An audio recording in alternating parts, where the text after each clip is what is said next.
So yan mga master, medyo lakad lang kami. Ito yung aming pagse-celebrate ng Thanksgiving. So andito kami ngayon sa Seton Park. So drive lang, mag-park doon. Tapos ayan, hindi pa masyadong maganda yung mga dahon, ano. Pero siguro mga 1 week pa pula na lahat yan, so mas maganda na. So pagka ano na yan, dilaw at pula. Yan, so sa lahat po mga master, happy Thanksgiving po, ha. Ano ka, lalo na kay Master Tutu yan eh. Master Tutu yan eh, happy Thanksgiving. At ganun din kay Master Rap Malyano at kay Master Anthony Boha. Ayan o, paligid o, ganda o. So medyo maulap at paminsan-minsan ay sumisilip si Haring Araw. Ayan. Ganda o. So, hindi pa nga lang ano, kumpletong nagpapalit ng kulay ang mga dahon. Pero so far, ganda na. Medyo malamig na, no? Single degree na.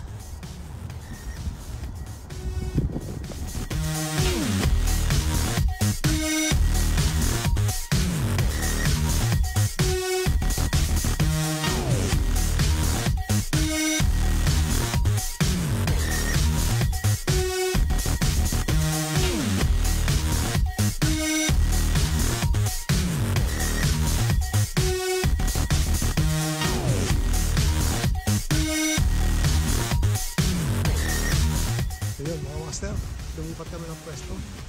Dito naman kami sa mga circle. Park pa rin ng Seton Park. Kasi yung kanina dun sa may parking sa may bandang south. Tapos dito kami. So ito yung tulay ng ano, Overly ba to? Yeah, tulay to ng Overly. Pagka diniretso mo yan tapos bigla kang kumanan, papunta na ng Pape. So yan. Ito yung wala pa masyadong pan talaga. Hindi pa maganda yung mga dahon.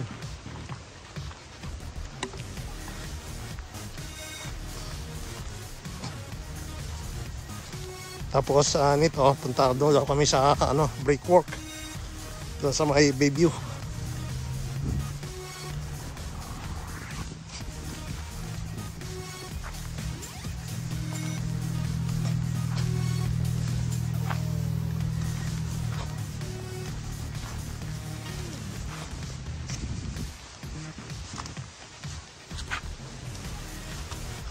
Ayan. Maganda sa actual. Pero dito ewan ko na sa camera kung maganda.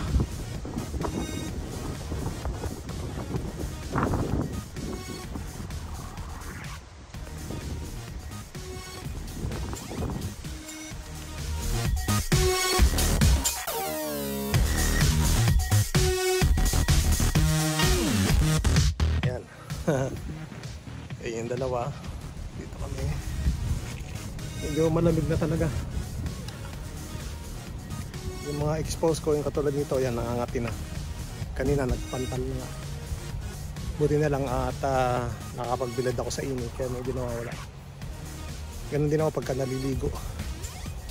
Pagkatapos ko mag indoor cycling, puro pantal. So para maibsan yung kate, kailangan kong buhusan ng maligamgam na tubig. Yan mga master.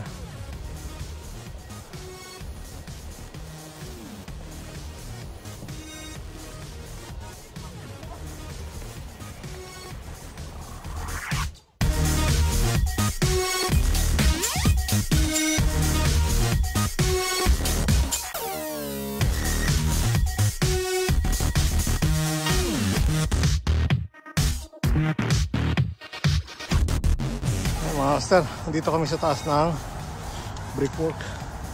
Ito yung release ng tren, oh. Tapos yun yung highway. Ito yung Bayview sa Maya Patria sa baba na yan.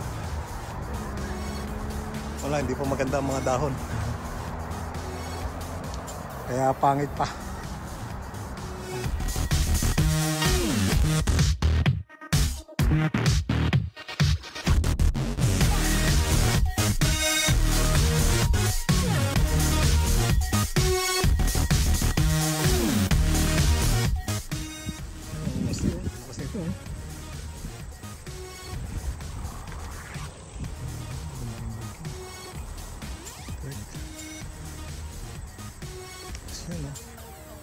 Marami nagbabike dito. Yun yung isang tulay. Ang tulay. Hindi ko alam kung saan ang daan ng tulay na yun.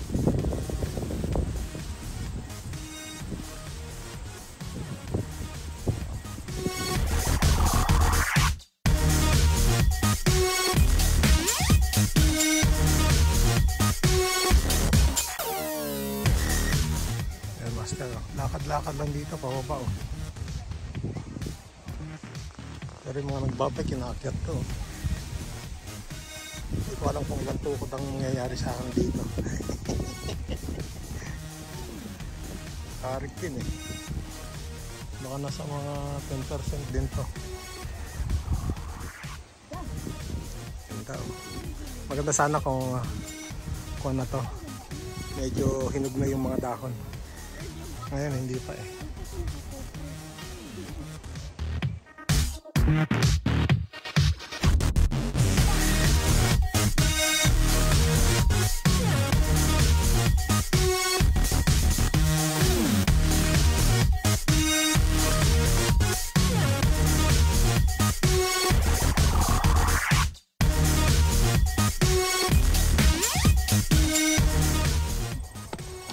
Ayan, mga master, oh. Umakyat. Lakas.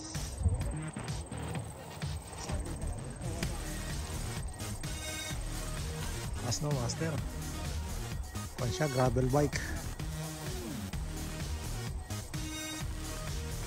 Ayan na siya sa taas. Maganda siguro pag orange lang. Walang kahingal-hingal, ano? Hindi mo na siya hinihingal.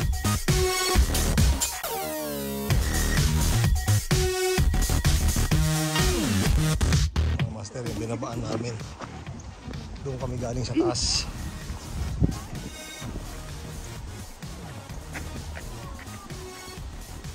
Yun, may bike ko bumababa. Dalawa.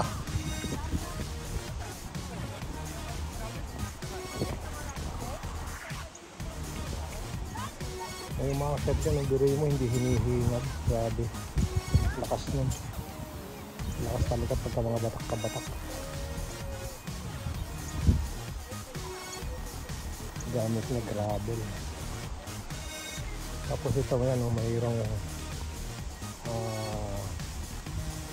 swamp dito. Hindi ko lang alam kung may isda, parang walang isda ito.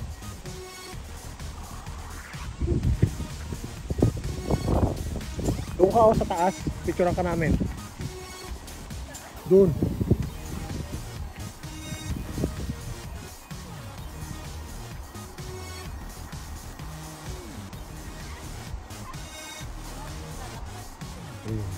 Kunwari daw naglalakad.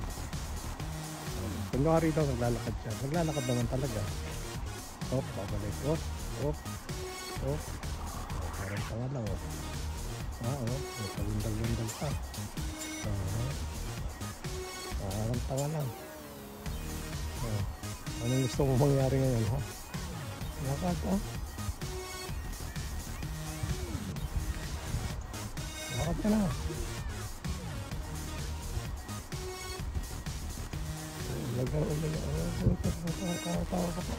Tapos hindi tingin dito.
entrance dito. Storm drainage siguro. Yun o.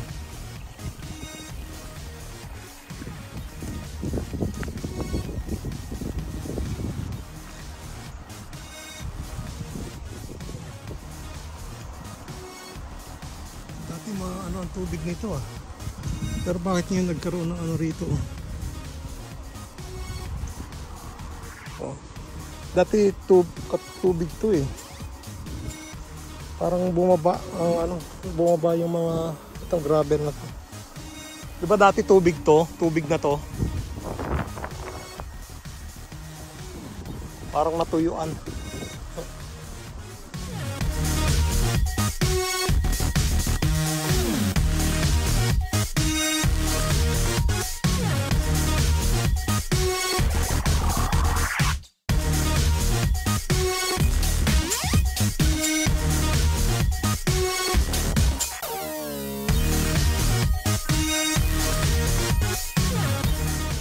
So ito yung mga lumang building mga master. Nung panahon gumagawa pa ng bricks. Pero ang lalim pala nito dati. 15 meters yung lalim ng pit nila, yung quarry pit. So nahinto ito ng 1989. Parang nag-umpisa to ng 1920. Tagal din.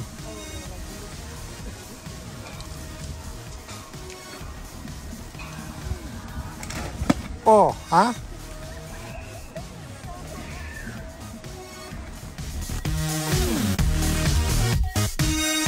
Mga master, at natapos na ang aming gala.